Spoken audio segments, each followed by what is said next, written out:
Baik, kita lanjutkan ya. Ini juga masih dalam rangka kegiatan persiapan sebenarnya ya.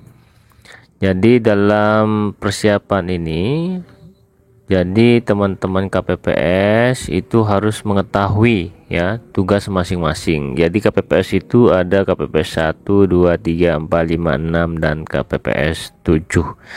Dan setiap KPPS ini memiliki peran fungsi yang berbeda-beda. Tetapi sebagai catatan, KPPS 1 itu langsung menjadi ketua KPPS ya. Jadi saat ini kita akan membahas fokus pada pembagian tugas anggota KPPS. Yang pertama, Ketua KPPS bersama anggota KPPS melakukan musyawarah untuk menentukan posisi anggota KPPS dalam pelaksanaan tugas. Paling lambat 1 hari sebelum KPPS menyampaikan formulir model C pemberitahuan. Jadi sebelum teman-teman bisa dibilang melaksanakan tugasnya ya, salah satunya adalah menyampaikan C pemberitahuan kepada teman-teman pemilih, harus sudah dilakukan ya pembagian tugas ya dengan cara musyawarah. Maksudnya siapa yang menjadi KPPS 2, 3, 4, 5 dan 6. Harapannya ya dalam pembagian ini betul-betul teman-teman itu mendahulukan dalam artian orang yang memang tepat pada posisi itu sesuai dengan tugas masing-masing. Jadi sebelum menentukan si A itu KPPS 2, si B KPPS 3, si C KPPS 4 dan seterusnya, ini harus teman-teman KPPS harus mengetahui dulu ya, mempelajari dulu apa sih tugas-tugas dari setiap anggota KPPS. Kemudian selanjutnya adalah Ketua KPPS menuangkan hasil musyawarah tersebut ke dalam catatan hasil musyawarah penentuan posisi anggota KPPS ya, nanti dicatat saja dalam sebuah kertas hasil musyawarahnya. Kemudian Ketua KPPS mengumumkan hasil musyawarah itu kepada masyarakat, biar masyarakat tahu siapa KPPS 2, 3, 4, 5, 6, dan 7. Kemudian pembagian tugas KPPS, kita mulai dari tugas ketua ya. Pertama, Ketua KPPS itu juga merangkap sebagai anggota KPPS ke-1 mempunyai tugas. Pertama, memimpin rapat pemungutan suara. Jadi yang berhak memimpin rapat pemungutan suara itu adalah Ketua KPPS. Selanjutnya, memberikan penjelasan mengenai tata cara pemberian suara. Jadi Ketua KPPS karena tugasnya adalah memberikan penjelasan mengenai tata cara pemberian suara, maka harus betul-betul memahami ya mengenai tata cara pemberian suara itu seperti apa ya. Selanjutnya, menyiapkan serta menandatangani surat suara dengan membubuhkan langsung. Tidak boleh menggunakan alat bantu cetakan tulisan untuk tanda tangan. Jadi tugas ketua yang paling penting salah satunya adalah menandatangani surat suara.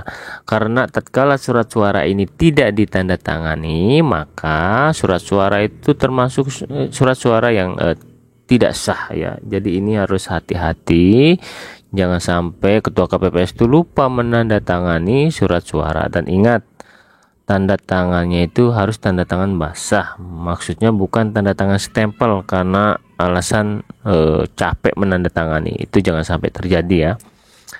Selanjutnya tugas anggota KPPS kedua dan KPPS ketiga ini mempunyai tugas. Jadi ini kan ketua KPPS kedua dan ketiga ini mendampingi ya, berada di sisi kanan dan di sisi kiri ketua KPPS dan berada dalam satu meja dengan ketua KPPS. Apa tugas-tugasnya? Pertama, anggota KPPS kedua ini menerima surat pemberitahuan formulir model C pemberitahuan, model A surat pindah memilih bagi pemilih yang terdaftar dalam DPT, DPTB, dan data pemilih dalam DPK. Yang memuat data pemilih berdasarkan KTPL atau suket. Sebagai dasar pemilih mendapatkan surat suara sesuai jenis pemilu yang akan diberikan berdasarkan urutan kehadiran atau melakukan tugas lain yang diberikan oleh ketua KPPS. Jadi itu tugas dari KPPS kedua ya.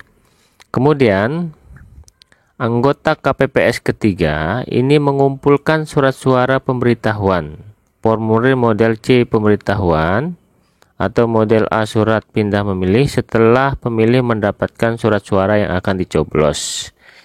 Jadi kalau KPPS kedua tadi ya itu mengumpulkan surat pemberitahuan formulir model C pemberitahuan atau model A surat pindah memilih itu untuk pemilih yang baru saja selesai mengisi daftar hadir ya, kemudian dipersilakan untuk duduk di antrian ya. Tetapi untuk anggota KPPS ketiga ini dia mengumpulkan surat pemberitahuan formulir model C pemberitahuan atau model A surat pindah memilih ini setelah pemilih tersebut mendapatkan surat suara, artinya dia sudah selesai melakukan pemilihan ya, setelah selesai nyoblos lah sederhananya. Selanjutnya anggota KPPS ketiga mempunyai tugas membantu ketua KPPS untuk mengisi data TPS di bagian belakang atau koper surat suara yang memuat alamat TPS. Jadi nanti di koper surat suara itu ya, itu ada yang memuat nama kabupaten, nama kecamatan, kelurahan atau desa sama nomor TPS. Pada dasarnya ini ditulis secara manual, tulis tangan ya. Dengan cara baik ditulis tangan, tetapi dalam pengaturan saat ini dapat menggunakan alat bantu cetakan tulisan yang tidak merusak surat suara. Jadi bisa menggunakan alat bantu cetakan tulisan yang tidak merusak surat suara. Biasa kita sebutnya stempel lah ya. Maksudnya, tapi stempelnya hanya sebatas terkait dengan nama kabupaten, nama kecamatan, nama kelurahan atau desa, dan nomor TPS. Dan tanda tangannya tetap tanda tangan basah. Kita lanjut ke anggota KPPS keempat. Ini bertempat di dekat pintu masuk TPS. Mempunyai tugas menerima pemilih yang akan masuk ke dalam TPS ya. Dengan caranya seperti apa? Caranya seperti apa untuk menerima pemilih yang akan masuk ke dalam TPS? Pertama, anggota KPPS keempat ini meminta kepada pemilih untuk menunjukkan seluruh jari tangan. Jadi jari tangannya diminta dilihat untuk apa? Untuk memastikan bahwa belum terdapat tanda khusus berupa tinta yang tersedia di TPS pada seluruh jari tangan pemilih. Jadi akan dicek jari tangannya, khususnya jari kelingkingnya ya. Dilihat di sana sudah ada tinta apa tidak ya. Jangan sampai yang datang ini yang ingin melakukan pencoblosan ini sudah menggunakan hak pilihnya di tempat lain. Selanjutnya anggota KPPS keempat meminta kepada pemilih untuk menunjukkan KTPL atau suket, menyerahkan formulir model C pemberitahuan atau model A surat pindah memilih. Jadi itu harus diminta oleh anggota KPPS keempat ya, karena itu salah satu syarat ya. Ini salah satu syarat pemilih itu dapat menggunakan hak pilihnya. Tugas anggota KPPS keempat selanjutnya adalah memeriksa kesesuaian antara pemilih yang bersangkutan dengan KTPL atau suket yang ditunjukkan oleh pemilih. Jadi maksudnya ya, memeriksa kesesuaian antara pemilih yang bersangkutan dengan KTPL ini bisa dilihat dari foto KTP ya. Apakah yang bersangkutan yang ada di depan KPPS 4 ini fotonya sudah sama untuk memastikan pemilik KTP ini betul orang yang bersangkutan, karena pada dasarnya pemilih itu tidak boleh diwakili ya, harus yang bersangkutan menggunakan hak pilihnya, jangan sampai orang lain meminjamkan KTP, meminjamkan C pemberitahuannya untuk orang lain ya, itu tidak dibolehkan. Apabila pemilih terdaftar dalam DPT, anggota KPPS keempat itu memeriksa ya kesesuaian nama pemilih antara formulir model C pemberitahuan dengan KTP-nya. Jadi C pemberitahuan dan KTP atau suket ini harus sama dengan cara memeriksa di sana ada NIK-nya ya, ada nama dan lain sebagainya. Serta yang harus diperhatikan ya, setelah itu memberi tanda pada kolom nomor urut pemilih dalam salinan DPT dengan menggunakan formulir model A daftar pemilih. Jadi harus diberikan tanda ya, bisa dengan cara dibulatkan atau diberi tanda centek. Selanjutnya, apabila terdapat pemilih terdaftar dalam DPTB, anggota KPPS keempat ini memeriksa kesesuaian nama pemilih antara formulir model A surat pindah memilih yang dibawa oleh pemilih tadi ya, dengan KTPL atau suket, dan memeriksa kesesuaian nama pemilih dengan yang tercantum dalam A daftar pemilih pindahan, serta memberi tanda pada kolom nomor urut pemilih dalam salinan DPTB yang terdapat dalam formulir A daftar pemilih pindahan. Itu diberikan tanda sebagai tanda orang di daftar ini sudah hadir ya.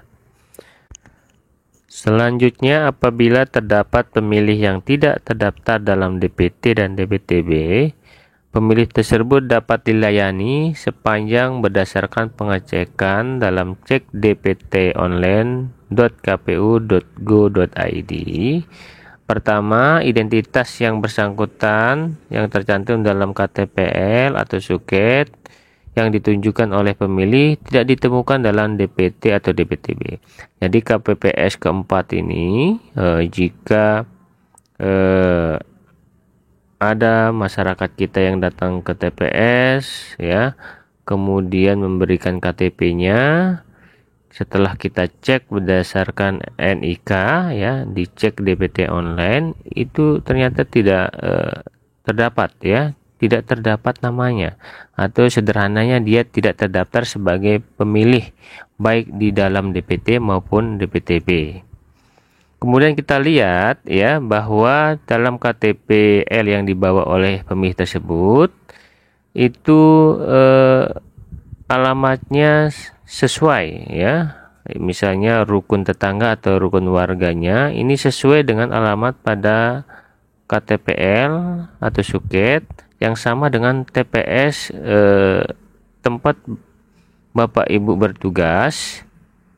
Ini dapat diberikan hak pilihnya.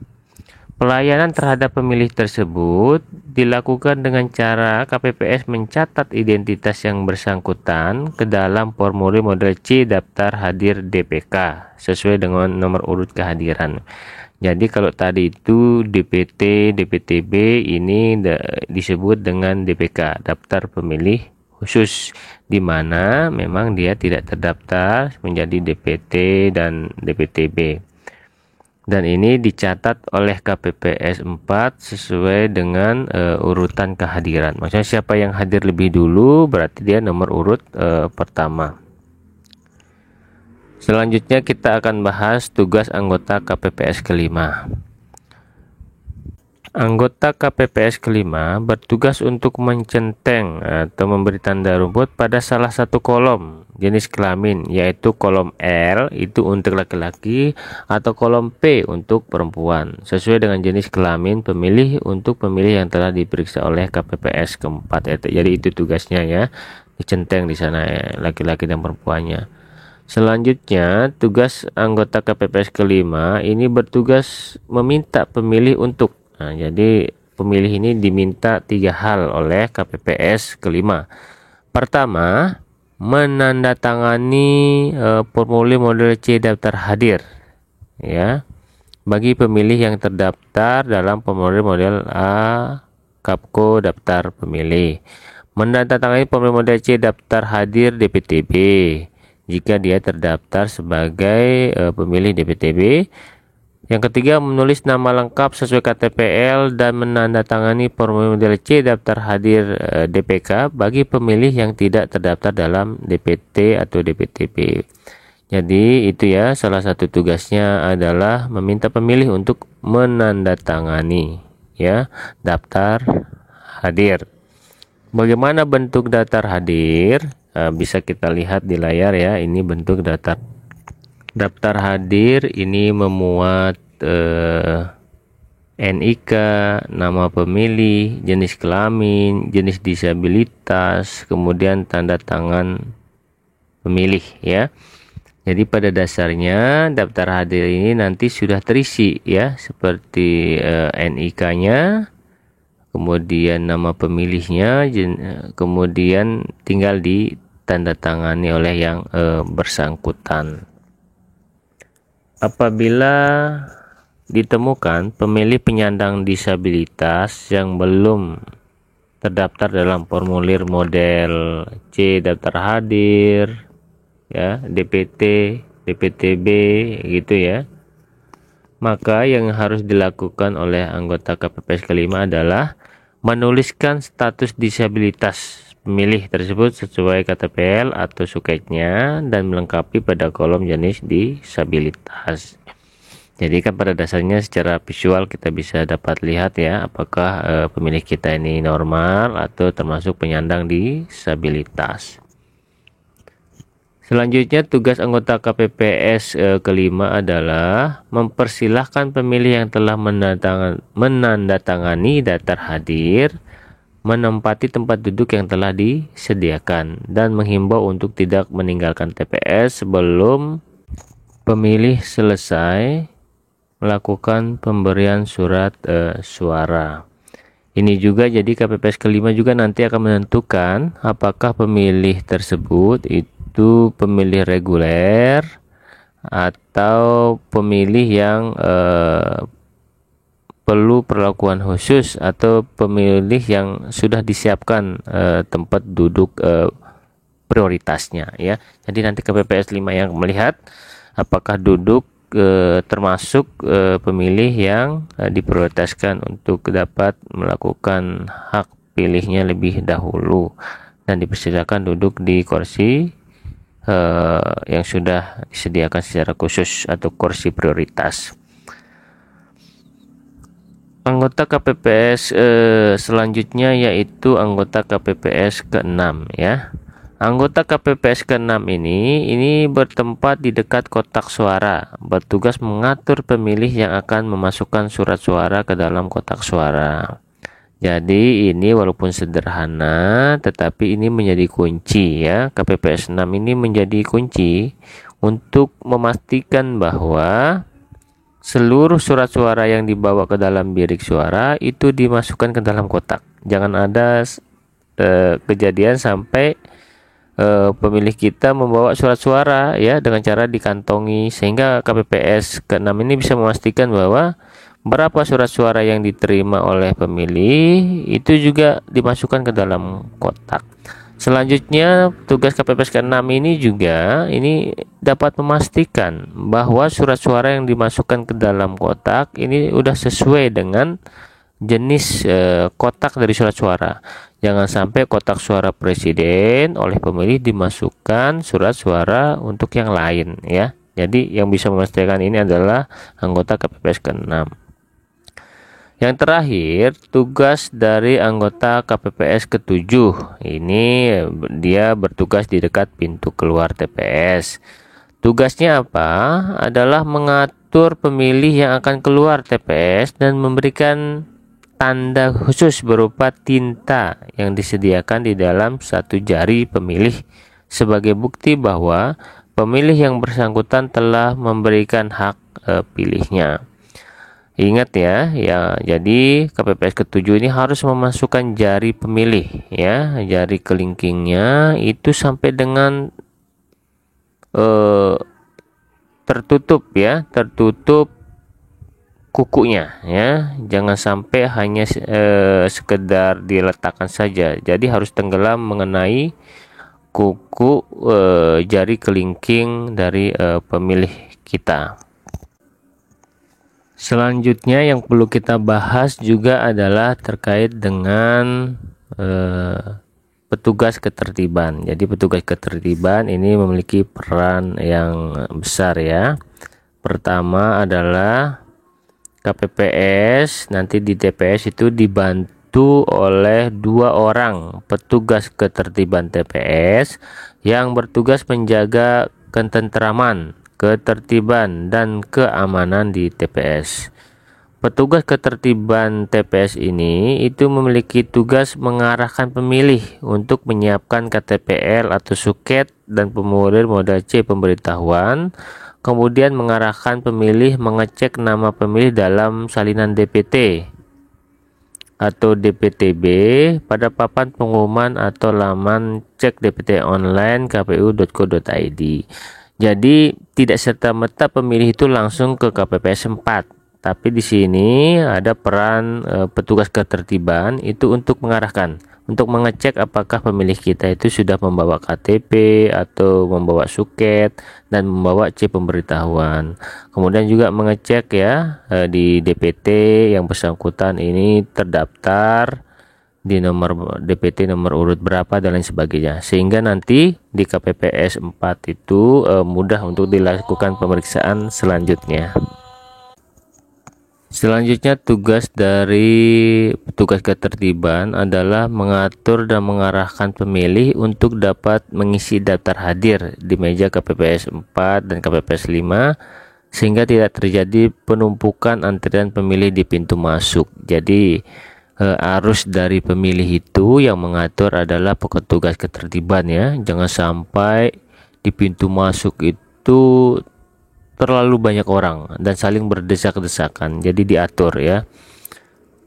Dalam melaksanakan tugasnya, petugas ketertiban TPS berada di depan pintu masuk TPS dan di depan pintu keluar. Jadi karena ada 2 tugas mereka di setiap pintu ya. Jadi TPS itu memiliki 2 pintu, pintu masuk dan pintu keluar, dan masing-masing dijaga oleh petugas ketertiban TPS. Jadi itu ya teman-teman, tugas dari anggota KPPS dari 1 sampai dengan 7, termasuk juga tugas dari petugas ketertiban kita.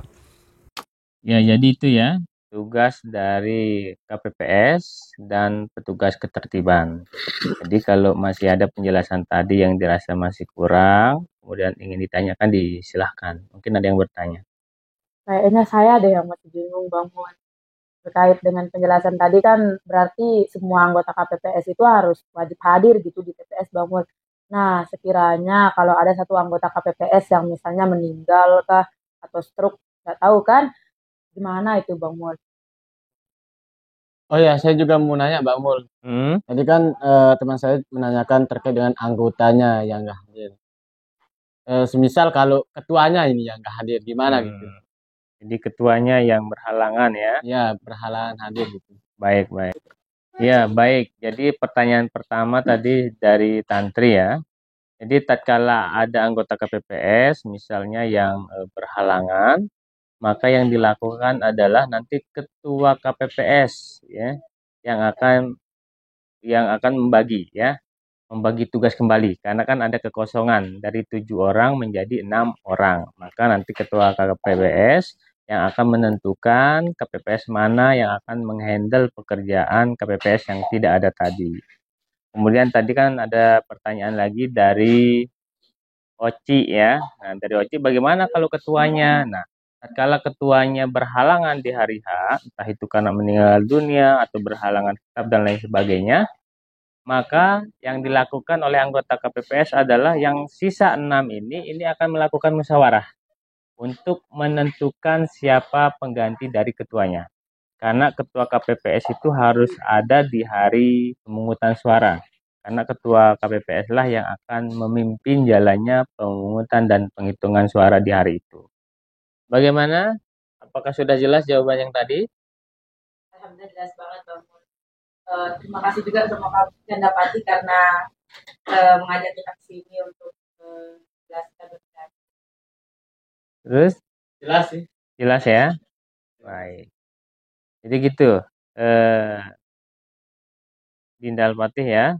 Tadi terima kasih sudah bawa teman-temannya ke sini. Jangan ragu-ragu ke sini kalau mau berdiskusi kembali tentang pemilu, tentang dana yang lainnya. Makasih Bang Mul udah menerima kami dan juga menjelaskan kami terkait dengan tugas dari KPPS itu sendiri. Mungkin ini juga sudah larut malam, kita mau balik dulu Bang Mul ke rumah masing-masing. Oh ya baik, terima kasih kunjungannya ya. Terima kasih ya. Makasih kembali Bang Mul. Mari Bang Mul, Assalamualaikum. Waalaikumsalam.